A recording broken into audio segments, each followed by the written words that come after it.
Shalom Besalam and welcome to our new podcast, Jüdische Studien Heute. Today with me via Zoom are Noah Hemmele and Łukasz Górnio from the Paideia program in Stockholm. So, hello Noah, hello Łukasz. Hey, as we say in Swedish. Hello, nice to meet you. Nice to meet you, Łukasz. Does that sound correct? That sounds very correct. So maybe Noah and Łukasz, you want to say a bit more about you and also your role in the Paideia project. So my name is Noah. I'm local of Stockholm, of the Jewish community here in Stockholm, and I'm the director of Paideia, the European Institute for Jewish Studies in Sweden, which we will talk a little bit more about later. But I was also a student of Paideia when it started 25 years ago. And my name is Łukasz. I'm working at Paideia as director of programs, various programs, and this is also something I can talk later on. But among those are the one-year Jewish Studies program, our major program that we are doing together. I'm originally from Poland. I moved to Sweden 17 or 18 years ago, and I started to work at Paideia about 10 years ago. And I also have to mention I'm a former student of the one-year Jewish Studies program as Noah. We are both graduates of the program and now working at the institute. That sounds as if you're confident that this is a successful program, because I mean that may be one reason why you started working for it. Definitely. One of the main things is to get our graduate and alumni active in Jewish life and Jewish culture. And, some decide to stay here at Paideia, some go on to the Hochschule in Germany, and then, the idea is to kind of spread and to go back to your home communities and continue the good work of Jewish culture and Jewish life. We can also mention that we are not the only alumni working at our institute. There are several of them who are responsible for other programs as well. And there are also some of our alumni who are back into the program teaching different subjects. So this is also yet another circle that we are very proud of. So Noah, Paideia, let us know, what does Paideia stand for at all? So Paideia, as some of you might know, means education in classic Greek. So it's the same word as pedagogy. It comes from the word paides, child, or so how to educate the child. And the idea, of course, was in ancient Greece that when Hellenism spread, that you didn't have to be born a Greek anymore. You could learn the Greek culture, the Greek sources, and you could join the conversation through the classical education. Paideia was also a word that, it was an idea that came into Jewish culture, but the word was never used. So a lot of Greek words have been used in Jewish culture, like synagogue, Sanhedrin, etc. The word Paideia was not used as a Jewish word, but the idea of the Beit Midrash is claimed that it was also in dialogue with the Greek idea of Paideia. So for us, it represents several things.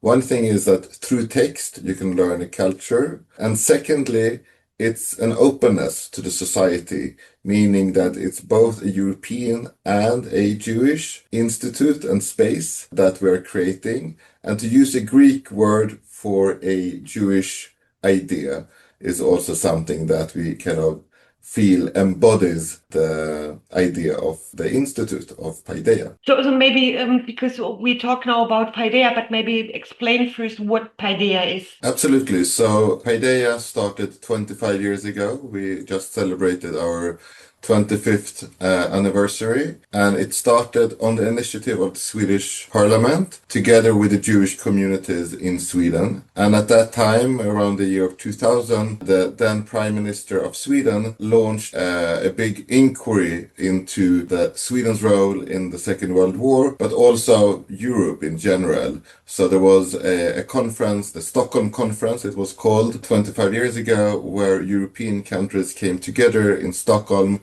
and discussing and also making pledges about how they can strengthen, both looking into the past, but also strengthen Jewish life and culture for the future.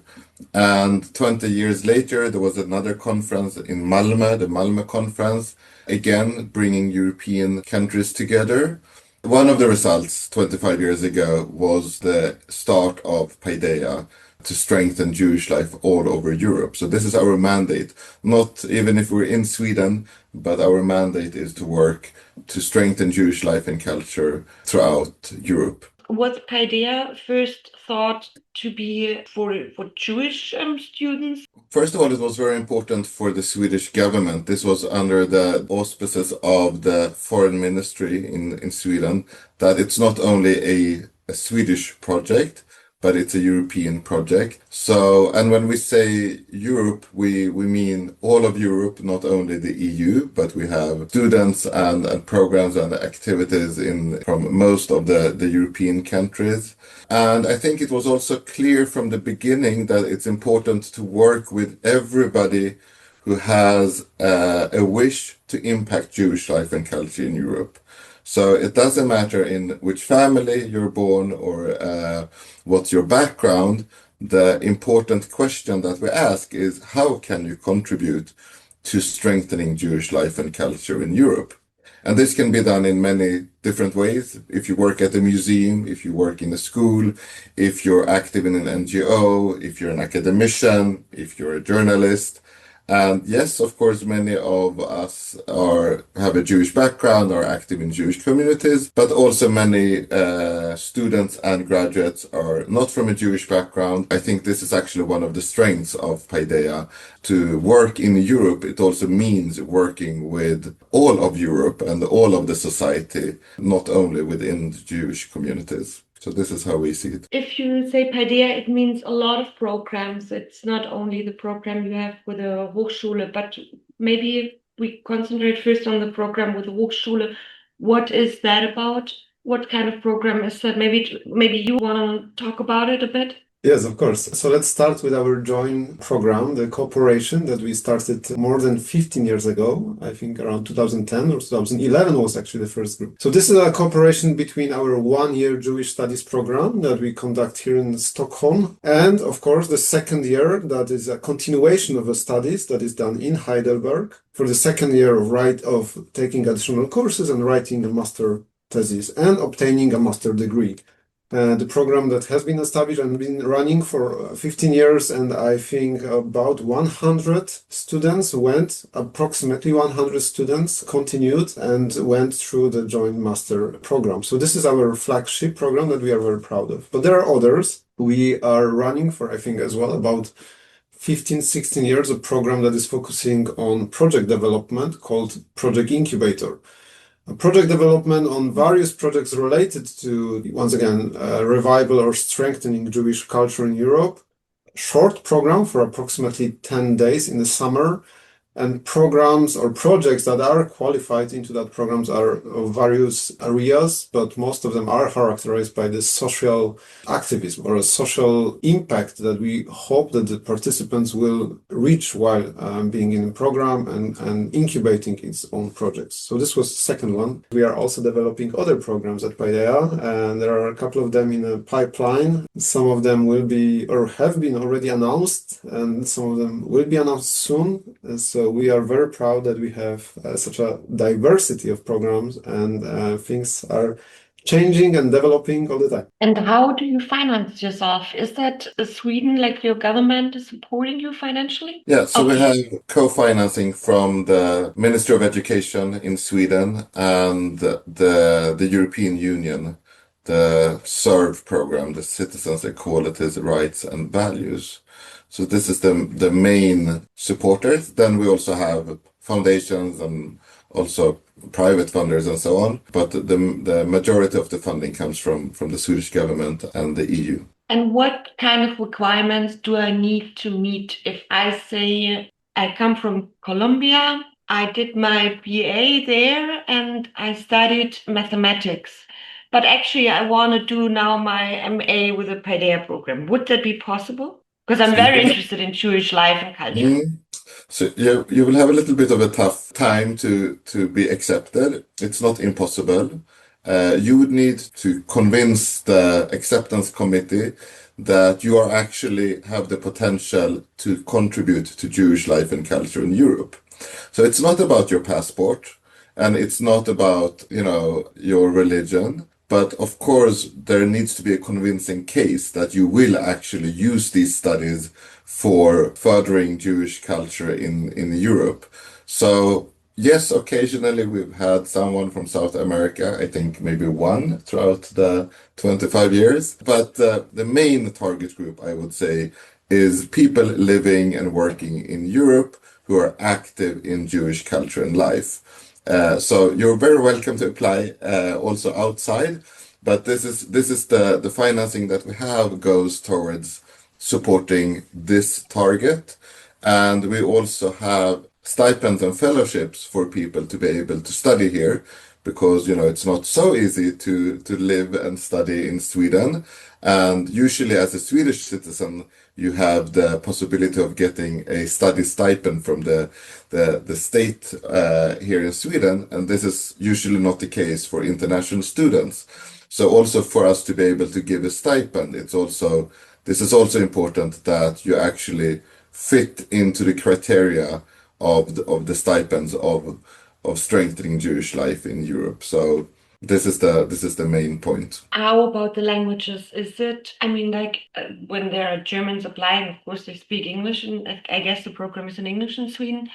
But what about the Swedish or international students coming from Stockholm to Germany? Is the language barrier, is the language a barrier? Coming to Sweden first, because let's take it step by step. So coming to Sweden, no, because all the education is in English, all the courses are provided in English. When it comes to the Hebrew level, as well, it's not a problem because we are providing Hebrew at 3 different levels. It's the beginners, intermediate, and advanced. So depending on the placement test that is organized before the program starts, the students are placed in different groups. And this is how this Hebrew language course looks like. Once again, all the courses are in English. Now, coming from Sweden to Germany, then depends on the courses offered in English. I understand that there are more courses that are available in German, so depends on the language skills of the participants. They can take additional courses that are offered there. How comes that we are very small? We only have 100, 200 students. How comes that we're working together with you? Sure. Already for how many years? I don't know. How many years does that exist? About 15 years. So I would say around the year 2011. So Paideia was just turning 10 years. We had been around for 10 years. First of all, I do think that the very beginning of the institute, the first year when I was a student, of course, there was much more, let's say, finding your way, like what is the curriculum? How should it look like? I'm also happy to talk a little bit about the kind of the focus of the studies. But after 10 years, basically, Paideia had been around, it was established, and we were looking more to kind of international cooperations. As you know, Jewish studies, it's not a huge field. It's a very small field of studies in Sweden. We're happy that it's actually developing right now together with Uppsala University in Sweden, but historically it has not been a big field of studies.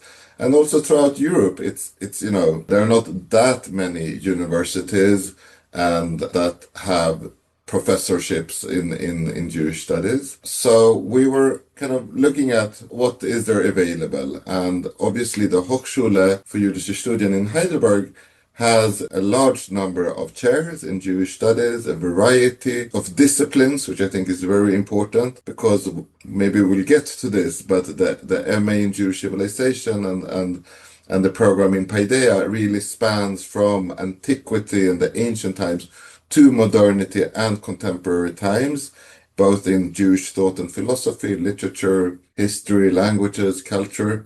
And therefore, it's a little bit difficult to find a cooperation with only one specific discipline. So there was really a very nice match, I would say, between the ambitions of the kind of the broad spectrum of courses that are given at Paideia and the possibility of continuing this, all the variety at the Hochschule. So I think that this was really the match that we found was very helpful. And also, you said the Hochschule is not so big, but it is bigger than Paideia. Paideia is not a university in Sweden because we're a little bit too small to be our own university, an independent university. And therefore, it's a very good way for our students to progress academically within the German academic system. And about a third of our students go on to PhD studies, maybe not directly after, but a couple of years after. So this is definitely a trajectory that we are interested in. And we felt it was a good fit. The Hochschule felt it was a good fit to get international students into the Hochschule. So this is how it started, and we designed a special program dedicated for this cooperation that started then in 2011. Yeah, I just read the short note that one of your MA students in True Civilizations, Valentin Marcos, which I personally know from here, was actually accepted 2 days ago in Brandeis at the PhD program, which is really, really cool and impressive. But that makes me wonder, Valentin Marcus is not neither German nor Swedish. How international is Paideia? For example, although I said we are very small compared to the University of Heidelberg, we are like David and Goliath, but we're like proportionally, we are much more international than Heidelberg University, which is cool. So how about Paideia? Yeah, I agree. We are very international, and I think this is our major target group, international students. Well, each year, coming from a number of countries, when we have a group of 20 students in the current year, they're coming from 16 or 17 different European countries. We, of course, have Swedish local students, which is also interesting diversity and dynamics between them. But yes, the vast majority of students are international. We say that among our alumni from all the programs that I mentioned before, they're representatives from 40 different countries. So this is very, very international. I think there are very few countries or almost no countries in Europe that we didn't have students before. And so besides the students' body and the fellows, it's themselves, of course, the teachers. And the teachers are as well coming from major universities working in the field of Jewish studies. So we have teachers from Israel, we have teachers from US, and we have European teachers, including teachers from the Heidelberg and from the Hochschule. But not in Stockholm. Yes, coming to Stockholm to teach on site. Yes, for the modules that we are organizing. These are the short modules. We didn't talk about the structure. But the courses the program is organized or includes different short modules for 2-3 weeks when teachers are coming, teaching their specialty, the specific subject, and coming and going back to their home universities. And then the next teacher is coming. So it's by modules, and by doing that, we have the possibility of bringing those international scholars, they're experts in their fields, for a short period of time, and the students are exposed to those experts and the field. So I think this is also a very interesting way of organizing the studies. So yes, absolutely, and it's quite impressive. Would you say this feature is the main asset of the program? Or if I ask you, what do you think is the main gain students can get from studying this 1-year program, this 1-year MA? Yeah, I think like the aspects that we've mentioned so far, definitely, but there are others as well. So I will just repeat. So the diversity of the students, the international environment of both teachers and students. Noah mentioned the diversity of subjects that are included in the program, from the ancient through rabbinics, medieval to modernity. So to have a perspective that within the couple of months you can be exposed to such a diversity of subjects, to the whole perspective, and you choose one that a student would like to specialize and continue on the master level to write a master thesis in one of those ones. So that's yet another aspect. I think as well here, and I assumed as well in Heidelberg, the exposure and the contacts with the local Jewish community, with the Jewish life, with the practical aspects, with the applied dimension of Jewish culture, of strengthening Jewish culture that's happening. So yeah, I think these are the major characteristics and elements behind the successful perspective of the program. And how would you describe like the student community? Is it that students doing the program are mainly connected to students or are only connected to students doing the program, or is that a bigger community? Like, how do they live? Do they live all together? Do they live privately? Do they eat all together? How does that work? Of course, in the end, it depends on the individual. If the individual would like to be a part and to participate in all those scheduled activities. But besides the program that we are organizing, there are also extra curriculum activities that we or the students themselves organize for them. So there is a community, definitely. They are here in Stockholm for 9 months together, spending a lot of time. The program is organized as a full-time program, so spending a lot of time together in the classroom. You know, for some of them, it might be the first time when they are actually leaving their countries or their home communities and living abroad. So they need the support, they need a connection, and that's why when they are creating that community together. For others, obviously, the time in the class and the time in the school might be enough, and they're looking for additional activities on their own, and so it depends on the individual level. But yes, we have a students kitchen here. They have meals together. We have a Shabbat dinners organized as well from time to time. So we are going to the cinema to see most recent movie on Kafka. So there are activities that we organize in order to create, and obviously we are also sharing the space with other students here in the building. We have students who are a part of our sister organization called Paideia Folk Hochschule. We haven't mentioned that in our interview yet, but there is an institute that has approximately 40 students on a daytime, and we are sharing the space together. So there's a lot of interaction between our students of the one-year program and the students of the Paideia Folk Hochschule. And yet this is another... How is it called? So in German, it's Volkshochschule. So Paideia, so there's the Paideia Institute, which has the international programs.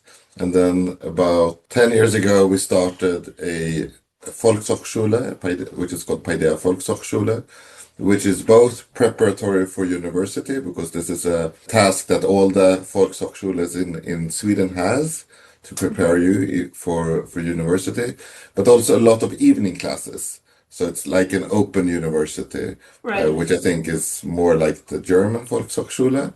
And basically so in the daytime, there are 40 students in the Volkshochschule, but then in the evening, there are a lot of different classes, and there are about 900 people taking the open classes of the Volkshochschule.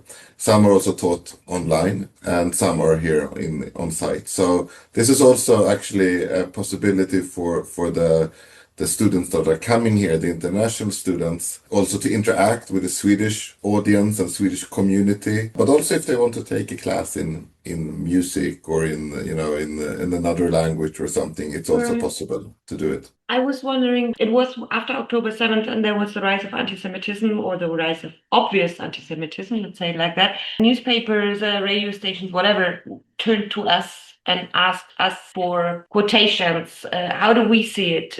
Asked our director, asked whatever professor from us, because we seemed like the capacity on the field of Jewish studies. If I live in Stockholm and I'm not interested in Jewish studies, and I read newspaper, do I know about Paideia? Are you well known, or is it like you have your niche and that's good as it is? So definitely, if you're interested in studying anything Jewish, you would know about Paideia for sure. Okay. But this is the niche, of course. In terms of public relations and so on, yes, they do come and ask questions to Paideia, but we're not formally representing the Jewish communities of Sweden. So there is a Jewish Central Council, the Centralrat, in Sweden, and they are the ones that are representing the Jewish Also with minority like of in Sweden. Germany. Yes, but of course they might want to interview a Jewish student to hear what they think and so on. So we get a lot of these questions. Also in Sweden, there are officially 5 historic minorities and 5 historic minority languages. This is according to the Council of Europe. So they, asked the member states to look into how to save the historic minorities or how to make sure that they will not disappear. And in Sweden, Jews is one of the 5 historic minorities. We just celebrated 250 years of Jewish life in Sweden. So it started 1775 officially that the king recognized Jews to settle in Sweden. Before that, there were some exceptions, but not an official Jewish community. And the language that has been appointed as the minority language is Yiddish. So historically, this is also something where they might turn to Paideia to write about a minority in Sweden. So this is also something which is like on the official agenda of Sweden. And there is also Yiddish revival, I would say. And there is like official support of that language to make sure that it doesn't disappear, and which has led Sweden to become a bit of a center also for Yiddish activities lately. When you say revival, you mean revival within Sweden or within Europe? For the language of Yiddish, I was thinking more about Sweden. And you were talking about the program before. Do you think that the educational way Paideia works differs from teaching and learning in Heidelberg? Yeah, it's an interesting question. I think, of course, there are differences. There are differences also because of the profile, I think, of the program itself. And the profile of the Paideia itself. At Paideia, I think Paideia is a combination of several different aspects. And I think one thing is definitely academic studies and of high quality, of excellence, of know-how, and bringing the expertise into the program. But also Paideia is a combination of those academical studies with something I mentioned before, practical application or applied dimension, where we hope that our students after getting the knowledge and after getting the tools will be coming back to their communities or different institutions where they were originally coming from. They will be coming back now and hoping to be active in the field. So the practical application, the dimension where the students are going back and being active in the field of education, in the field of heritage, in art or culture is an important aspect of the Paideia mission. So a combination of the academic studies, the practical application, and I think... How does that work? Yeah. I mean, like, why would I be more active and practical thinking after Paideia than before? Because what you're doing is teaching as well. You're not sending them to volunteer in some kibbutzim. I have some examples, so let me explain how it works. It works in a way that within the program we are trying to find an opportunities where we are actually trying, smuggle in some of those aspects, and that's within the program, and then there is what happened after the program. So within the program we are trying to smuggle in workshops or meetings or events when the focus is really on the educational tools, for example, of making its own Hevruta package, educational materials that students can, if they wish, they can go back to their communities and teach one of the subjects to their own communities. So we have workshops, Hevruta workshops, organized in cooperation with the National Library of Israel, that students getting the tools, getting the knowledge, and this is a part of the program.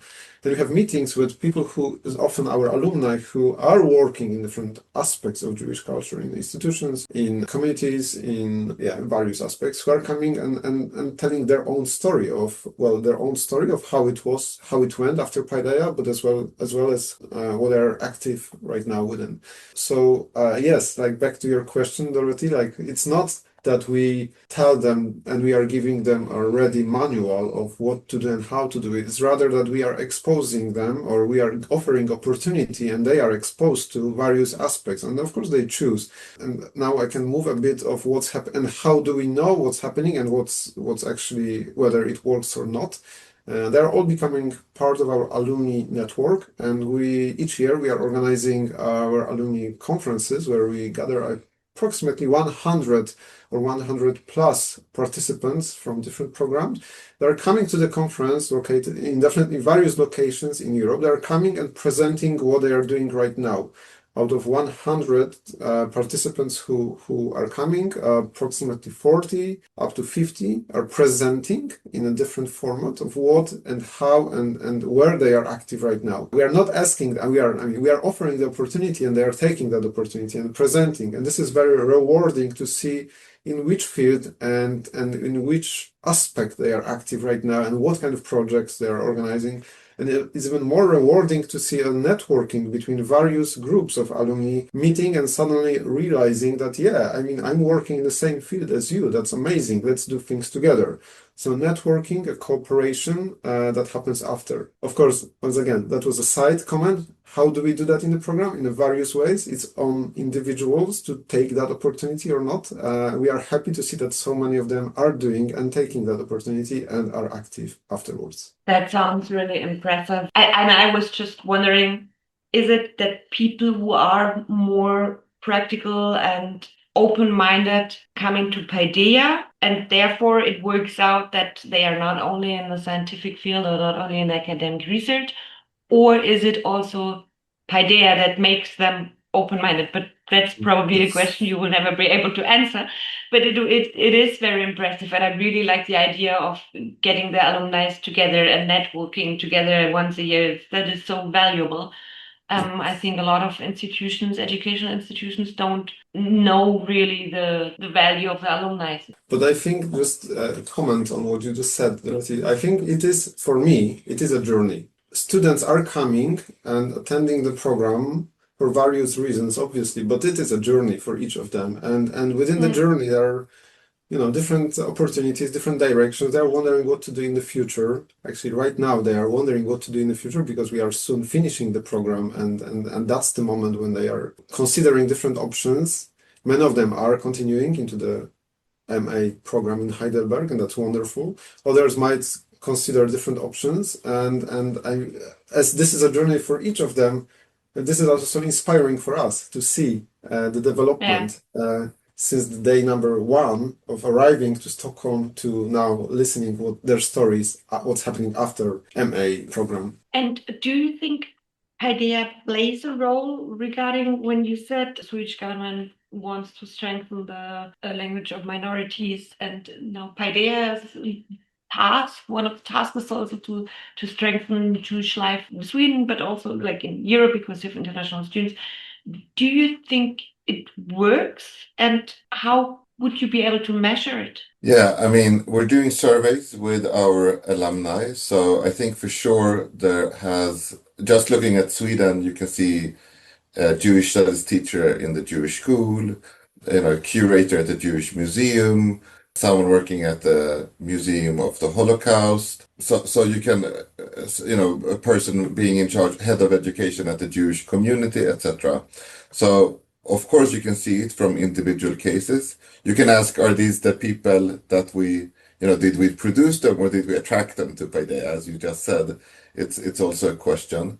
But maybe what I also wanted to mention is I think actually the focus of the studies also carries with it something meaningful.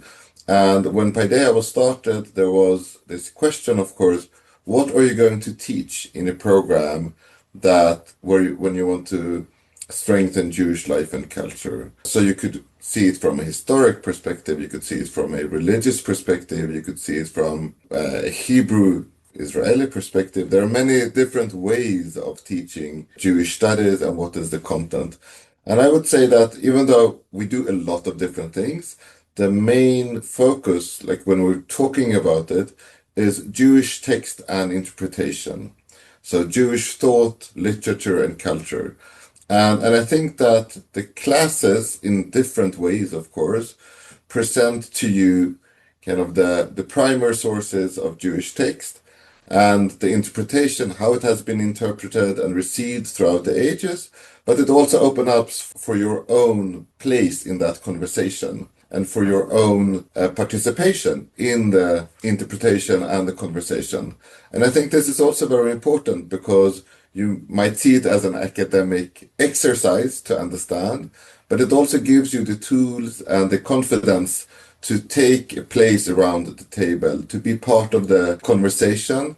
And I think this is really what we want to add or to give to the students of the program. One of the main tasks for us is that the students will have the confidence to be part of the Jewish conversation, to be able to discuss existential questions from a Jewish perspective, to be literate in Jewish text and to interpret Jewish text. And with that being kind of the aim of the program, it's not only an academic exercise. There are academic courses, but it also gives you the tools and the possibility of expressing yourself and using that knowledge afterwards. So this is also why we are using a lot of Chevruta methodology in the classes, the way of interpreting Jewish text in pairs, and that people will also be using this themselves when they prepare a class or when they have a session or a workshop in a museum. So I think the way we are teaching is also part of the message. While listening to you, it was really fascinating. I was having a talk with our professor for Talmud and rabbinic literature. And what you just described, it's kind of enabling the students to find their own voice and having their place in discussions and teaching them how to think and argue and giving them the tools via Jewish literature. So there are definitely similarities. What would it be your hope for Paideia and in connection also with us for the coming years, for the future? Paideia as an institute, we just celebrated 25 years.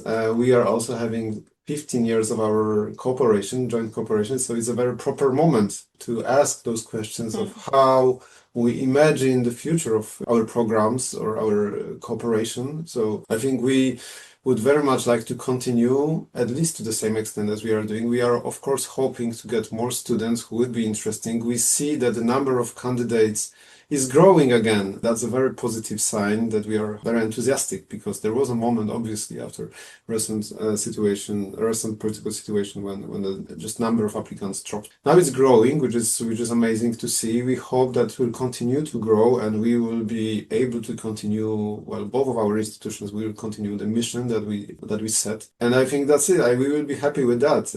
Just to see the results, to see more and more students coming back to us, either as teachers in our programs, to see that there is a circle from being a student to being a specialist and coming back as a teacher. That personally would be amazing to see, and we are supporting our alumni in that. And more students begin in work in various works related to strengthening Jewish culture in Europe, as Noah mentioned, on different positions, on different projects, initiatives, and programs organized in Europe. I mean, I just would like to see those, and I would like to see the numbers that are growing, and then I will be happy with that. Maybe I will add, I think the development of an ecosystem of academic Jewish studies in Europe, I think that this is really something that has great potential. It is not so easy because we all have our own languages, our own university systems in each country. But I do think that, for example, to create an Erasmus Mundus MA program for Jewish studies, I think that would be a great opportunity for a couple of universities to go together and create an MA, not because now it's Paideia and the Hochschule, but on a larger scale, to have a European program for Jewish studies, and the EU has this idea of the Erasmus Mundus programs. And of course, there is a strong support, I would say, in the EU for developing Jewish studies, as far as I understand, in Germany as well, and also in Sweden. I do believe that there is great potential. We have just now launched the first chair of Jewish thought together, Paideia, together with Uppsala University, which also shows that, it is developing. There's a new strategy for strengthening Jewish life and combating anti-Semitism in Sweden. And the EU has also, a strategy, and I believe Germany also has this both on a national and on a regional level. What I might maybe hope for the future is that this does not stay only within the EU. It's great with EU support and Germany and Sweden as countries that are supportive of this. But of course, the mandate to strengthen Jewish life in Europe goes also beyond these areas to see how Jewish life, for sure, in Ukraine definitely is a huge challenge, but also in many other countries which might not have the same infrastructure, might not have the same support of the public or the same financing as in some of the, as in our countries. So I think that this is something that we need to think about. And how can this be further developed? I'm, of course, happy with the Swedish-German relationships, but I think also to look beyond that and see the larger picture of Europe would be very important for the future. So thank you for that. So there's still a lot to do. I mean, we're on the right way, but there's some work still ahead of us. 2 more questions, and then we can work on our future plans and the next steps. If a prospective student is listening to this episode, what would you tell this student about why Paideia would be his or her right choice? Yeah, so we hope that we can offer something that other maybe programs cannot offer, or maybe the focus of other programs is somewhere else, which is the very unique combination of various aspects. And that's once again the academic quality, conversations among the texts and its influence, together with the practical aspects or practical dimension of what's possible, how to use those texts to understand maybe current challenges or other aspects of the program. And this together with some kind of community development and personal development on the personal level. So all those together, I think, is a very unique opportunity for each student to dedicate those couple of months and to discover those aspects. Thank you. Finally, we have one last question. I always ask the persons I interview about a book, a film, music, whatever they want to recommend, or about a situation they were in that kind of influenced their whole life, or a person they met that made an impression and changed their life. So I guess you had the questions before. Hopefully you thought about it. So now it's up to you. I think I can start with, I was explaining before that for me and in my understanding, Paideia program, or actually our both programs, are in a way a journey for each student, a journey or a step that hopefully brings them to yet another level in their career. But it's a journey, and it's also a journey of discovering. Sometimes it's a discovering of its own past or the past of the region or the community. It's about discovering, but also there's an interest and there is perhaps some enlightenment. So I choose a book that is by Jonathan Safran Foer, Everything is Illuminated, because I think this is a book that very much represents the journey for many of our students, where dwelling into the past turns into a journey of identity, of memory, becoming perhaps a new person, maybe not yet a new person, but something that you haven't been thinking about before. This book very much represents and I choose that because I think also it's interesting for me personally, but very much represents a journey for many of our students, and I would like to choose this one. Wow, thank you. Thanks a lot. We have at one point when the podcast is published, there's the list with recommendation from others and from you, of course, also on the website. There is a person I would like to mention, and this is the founder and the first director of Paideia, Barbara Spector, who was really the person who designed and started Paideia 25 years ago. And who's also the person who kind of envisioned the focus and how we're going to work to kind of strengthen Jewish life in Europe. And I think the meeting with Barbara, her husband was coming to Stockholm to become the rabbi of the great synagogue. And I think that meeting with Barbara has changed a lot of people's lives. It definitely changed the landscape of Stockholm in the sense that Paideia was established. We had not had this possibility of an international institute for Jewish studies had it not been for her. And throughout the years, her meetings with all the students and the graduates, I think that this is really also what Paideia is about, kind of the relational education of having a meeting, having a conversation, and to have an open meeting of how Jewish culture can have relevance in your own life and for your own choices that you're making. So I would just like to end with a tribute also to Barbara Specter for starting Paideia. Thanks a lot and להתראות at פעם הבאה.